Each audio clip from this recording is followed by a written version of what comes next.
এইবিলাক কথা টলাৰেন্সি বা এটা দলক এনেকুৱা ধৰণে ব্যৱহাৰ কৰাৰ যি ব্যৱস্থা, এই ব্যৱস্থাই অখিল গগৈয়ে একনায়কত্ববাদ বিৰোধীৰ একনায়কত্ববাদ চলোৱাৰ এটা প্ৰৱণতা ইয়াত দেখা গৈছে, যিটো কেতিয়াও কংগ্ৰেছ দলে কেতিয়াও মানি নলয় আৰু অন্য দলে মানি নলয়। এই ফেচিবাদী শব্দটোৱে হীৰেণ গোহাঁইৰ নিচিনা মানুহক যদি তেনেকৈ কয়, তেওঁ ঠিকাদাৰ বুলি কৈছে কংগ্ৰেছ। ঠিকাদাৰ বুলি যদি তেওঁ কৈছে, এই ঠিকাদাৰ বুলি কোৱা কথাটো লৈ পেলাই এটা সময়ত এই অখিল গগৈয়ে আমাৰ হিমন্ত বিশ্ব শৰ্মা ডাঙৰীয়াক বহু ধৰণৰ কথা তেওঁ বক্তব্য ৰাখিছিল। এই কথাবিলাকে এতিয়া প্ৰমাণ কৰিছে যে আগন্তুক দিনত এই যে চাৰিমুখীয়া যিটো দলখিনি, এই চাৰিমুখীয়া দলে কেতিয়াও একমুখীয়া হ'ব পাৰিব বুলি মই নাভাবোঁ। আৰু ইয়াৰ বৰ্তমান কংগ্ৰেছ দলক মানসিকভাৱে কংগ্ৰেছ দলক আৰু দুৰ্বলে কৰিব।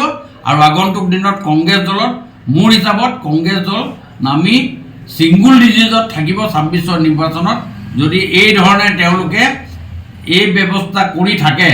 মিত্ৰজোঁটৰ লগত তেওঁলোকে যদি সংযোজিত হৈ থকাৰ ব্যৱস্থা ভাবে, এই ২৬ৰ ইলেকশ্যনত কংগ্ৰেছৰ 10টাতকৈ তলৰ চিটলৈ নামিব বুলি মই ঠাৱৰ কৰিছোঁ। এইবিলাক কথা টলাৰেন্সি বা এটা দলক এনেকুৱা ধৰণে ব্যৱহাৰ কৰাৰ যি ব্যৱস্থা, এই ব্যৱস্থাই অখিল গগৈয়ে একনায়কত্ববাদ বিৰোধীৰ একনায়কত্ববাদ চলোৱাৰ এটা প্ৰৱণতা ইয়াত দেখা গৈছে, যিটো কেতিয়াও কংগ্ৰেছ দলে কেতিয়াও মানি নলয় আৰু অন্য দলে মানি নলয়। এই ফেচিবাদী শব্দটোৱে হীৰেণ গোহাঁইৰ নিচিনা মানুহক যদি তেনেকৈ কয়, তেওঁ ঠিকাদাৰ বুলি কৈছে কংগ্ৰেছ। ঠিকাদাৰ বুলি যদি তেওঁ কৈছে, এই ঠিকাদাৰ বুলি কোৱা কথাটো লৈ পেলাই এটা সময়ত এই অখিল গগৈয়ে আমাৰ হিমন্ত বিশ্ব শৰ্মা ডাঙৰীয়াক বহু ধৰণৰ কথা তেওঁ বক্তব্য ৰাখিছিল।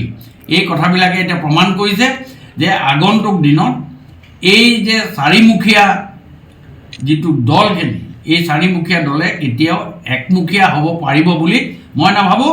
আৰু ইয়াৰ বৰ্তমান কংগ্ৰেছ দলক মানসিকভাৱে কংগ্ৰেছ দলক আৰু দুৰ্বলে কৰিব।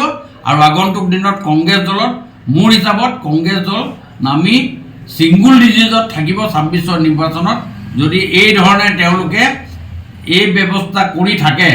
মিত্ৰজোঁটৰ লগত তেওঁলোকে যদি সংযোজিত হৈ থকাৰ ব্যৱস্থা ভাবে, এই ২৬ৰ ইলেকশ্যনত কংগ্ৰেছৰ 10টাতকৈ তলৰ চিটলৈ নামিব বুলি মই ঠাৱৰ কৰিছোঁ।